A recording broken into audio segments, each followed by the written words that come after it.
Que oração, por favor? 11:7. 11:7. Efésios capítulo 4. Glória a Jesus. Livro de Efésios.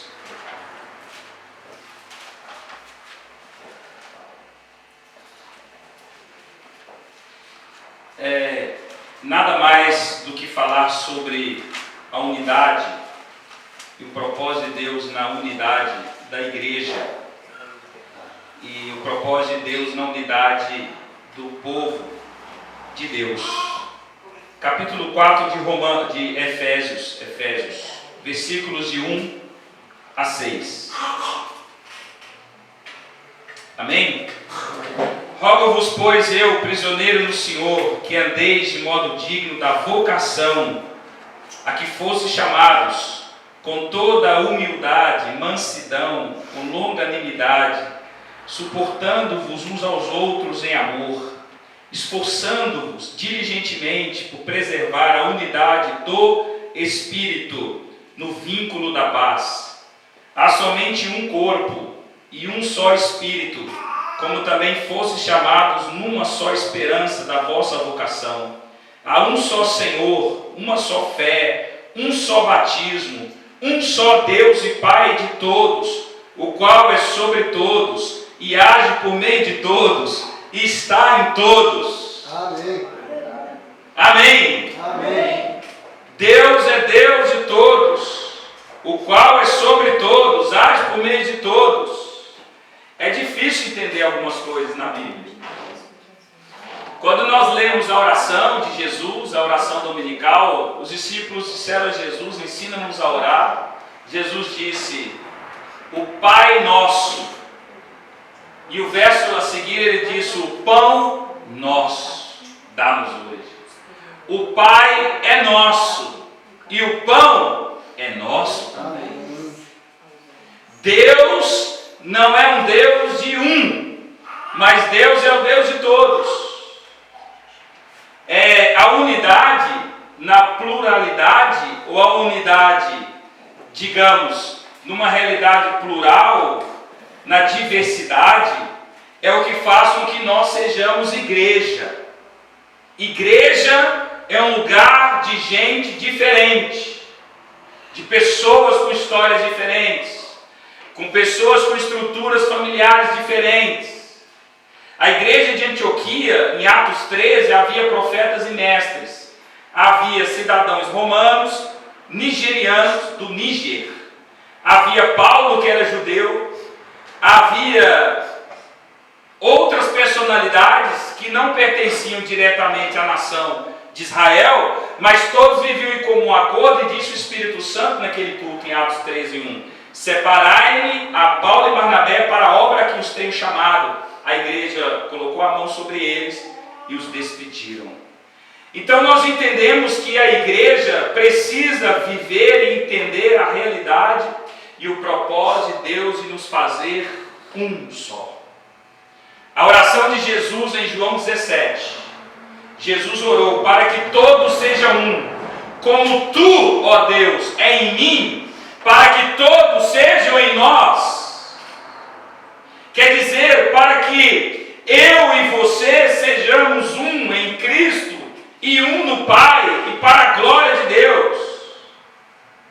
Deus não é propriedade de ninguém. Deus não está numa só igreja. Deus não pertence a uma religião. Não há religião que diga: Deus é o meu Deus, eu tenho Deus. Não. O Pai é nosso, Deus é nosso. Por isso, quando Paulo escreve, ele escreve para um problema de uma igreja, dizendo que andeis de modo digno da vocação a que fosse chamado. Na dignidade da vocação fomos chamados para ser o quê? Nós somos chamados para ser igual à Trindade. Esta é a vocação da igreja. Ser igual ao Pai, ao Filho e ao Espírito Santo. Há desavenças entre eles? Há desacordos? Há alguma função desordenada? Ora, o Pai sabe quem é o Pai, o Filho sabe quem é o Filho, o Espírito Santo sabe quem é o Espírito Santo. e eles entendem o princípio da subordinação. O Filho encarnou, o Espírito Santo veio e encheu a Jesus, depois batizou a Jesus, depois guiou a Jesus, depois andou sobre Jesus e realizou as obras para a glória do Pai, não para a glória dele, Jesus.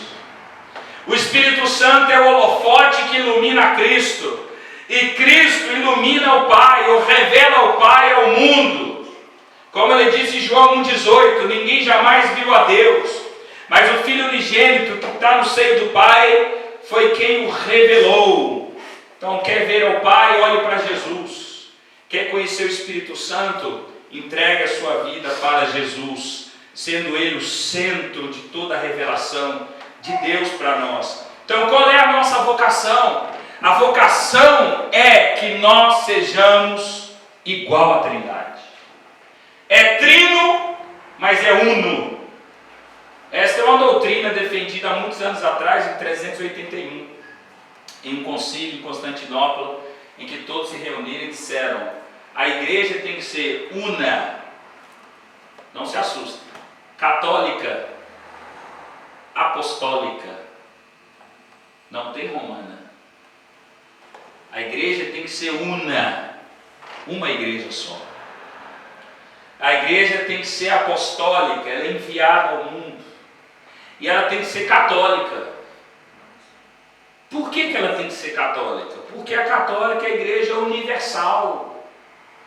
Não é universal do reino de Deus. Ela é universal no sentido do cada cristão que representa a igreja no todo. Eu faço parte de uma igreja. Qual igreja que eu sou? A igreja de Jesus Cristo. Eu faço parte a um corpo. Qual corpo que eu pertenço? Ao corpo de Cristo. Fomos batizados em um só batismo. Qual batismo? No batismo de Cristo e por meio do Espírito Santo. Então a igreja, ela é uma coisa só. Não tem como ser igreja sozinho. Eu sou a igreja. Você não é a igreja. Você depende do outro para ser igreja. Ninguém é igreja sozinho. Ninguém pode dizer que faz culto sozinho. Uma vez eu encontrei uma família que fazia culto sozinho, Santa Ceia sozinho, congregavam sozinho. Juntavam-se na casa e o chefe da família, o pai, servia a ceia para os filhos e para a esposa e orava e dizia: olha, não preciso de igreja. Então eles se isolavam de todos e não queriam se relacionar. Mas isso é impossível, porque Deus só faz de nós um quando nós estamos mesmo misturados e relacionando uns com os outros. É o Pai, o Filho, o Espírito Santo. O modelo de unidade está na Trindade. Por isso a nossa vocação, a qual fomos chamados, implica em viver em humildade e mansidão. Como é difícil ser humilde. Como é difícil baixar para o outro. Quando Paulo escreve em Filipenses, ele diz: considere uns aos outros superiores a si mesmo. Será que você olha para o outro de cima para baixo ou de baixo para cima?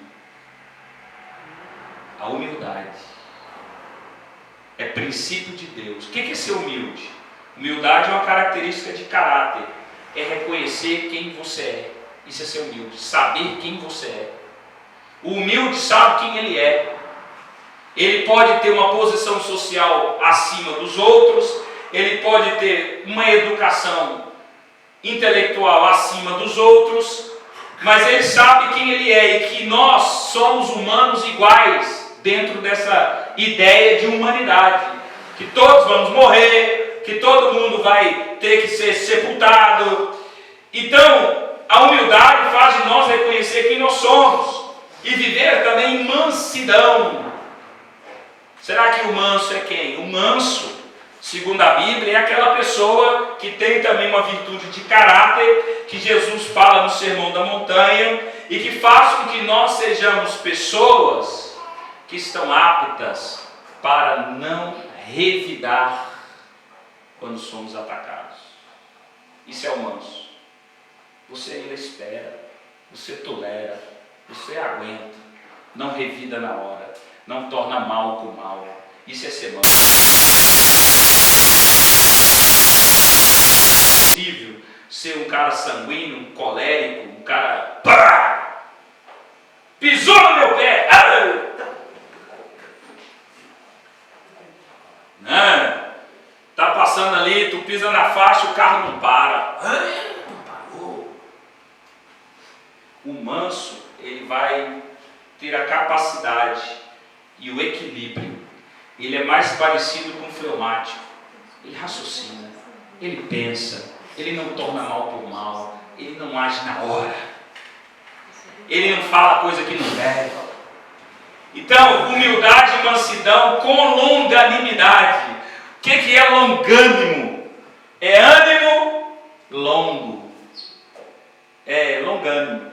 O longânimo é aquele que, da mesma forma, você tem um ânimo, está animado hoje, mas esse ânimo acaba facilmente. Sua paciência acaba rápido. Você perde a paciência. O longânimo, ele tem a capacidade de aguardar, esperar e acreditar que tal pessoa vai mudar, que ela vai se arrepender. É como está escrito em 1 Pedro capítulo 3, que Deus é longânimo para convosco, não querendo que nenhum se perca, mas que todos cheguem ao conhecimento do Filho de Deus. Por que Deus não tacou fogo do céu ainda e não destruiu esse negócio? Simples, porque Deus é longânimo. Deus acredita que o bêbado que saiu dali, e passou um carro e não atropelou, ou ele encontrou uma ponte, Deus espera que ele vá acertar a ponte e não vai cair. E que ele mesmo naquela loucura dele, ele vai atravessar. E que chegando do outro lado, vai encontrar alguém e vai ser salvo. Por isso que Deus não deixa que ele caia. Ele é longânimo. Deus tem paciência. Teve comigo e teve com você. Teve ou não teve? Deus não esperou você? Ele não estava com os braços abertos esperando você? Alguns chegaram mais cedo, outros chegaram depois. Mas a nossa vocação é ser igual a Ele. Humildade, mansidão e longanimidade, suportando uns aos outros em amor. Suportando. O suporte é aquele negócio. Olha, meu irmão, eu aguento, eu tolero você em amor. Mas a falta de amor é caráter. Fala, vós sois os ramos, eu sou a videira. Jesus fala lá embaixo, para produzir o fruto. E o fruto que Jesus diz é que vocês amem uns aos outros como eu vos amei. Nisto eles reconhecerão que vocês são meus discípulos, se tiverdes amor um para com os outros. Amor é sentimento, irmão? É? Irmão, eu não consigo perdoar. Perdão é sentimento? Também não. Você não vai sentir nada. A pessoa te feriu, você tem a obrigação de perdoar. E se você não perdoar, você vai ser réu. Tem que perdoar. E perdão é atitude. Pastor, não estou sentindo de Deus, e perdoa, irmão. Tu não vai sentir não, meu irmão. Tu não vai sentir nada. Você não tem que sentir nada. Você tem que ir lá e falar com ele, irmão, em nome de Jesus, me perdoa.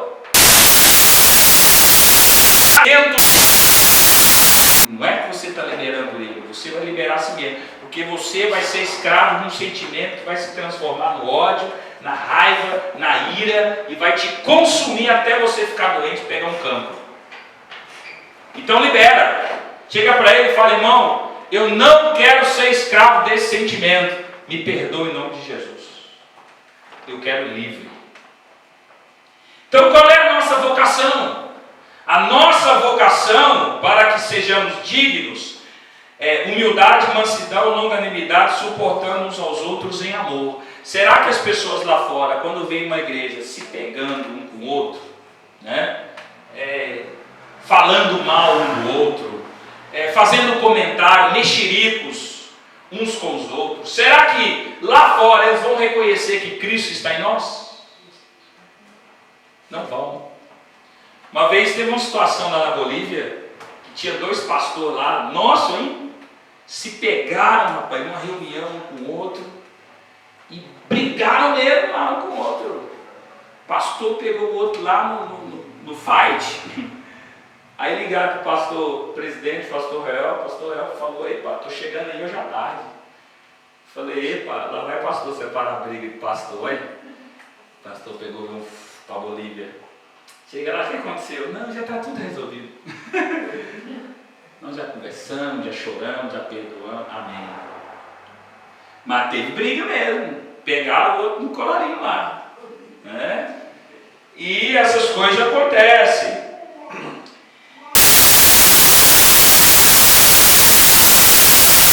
Estava perseguindo, e o pastor Real falou: quem está te perseguindo? É o irmão tal. Eu conheço, ele congrega aqui na igreja. O pastor foi para a porta da igreja, esperou ele entrar. Quando ele entrou, ele falou: vem cá, quero conversar contigo. Encostou ele na parede e falou assim: ó, irmão, é o seguinte, você está andando atrás da menina ali, não? Ele falou assim: ó, pastor, eu gosto muito dela. Não, você vai parar de andar atrás dela. O pai e a mãe dela não quer, e ela também não quer. Você está perseguindo ela. Aí ele falou: quem é você, pastor, para me corrigir? O pastor Real pegou o menino pela gravata, assim, segurando na parede, assim: eu sou seu pastor, e você me obedece. Tem hora que é bom, né? Tem hora que tem que tirar o cinto. E ó, me respeita. Jesus, o que é isso? Mas, da mesma forma que isso acontece, ela tem que acontecer em amor. Agora, a Bíblia diz: para nos esforçarmos diligentemente para preservar a unidade do Espírito e o vínculo da paz. Você pode orar aqui, fazer campanha de oração, fazer jejum, clamar a Deus. Se você não tiver paz, o Espírito Santo não se manifesta.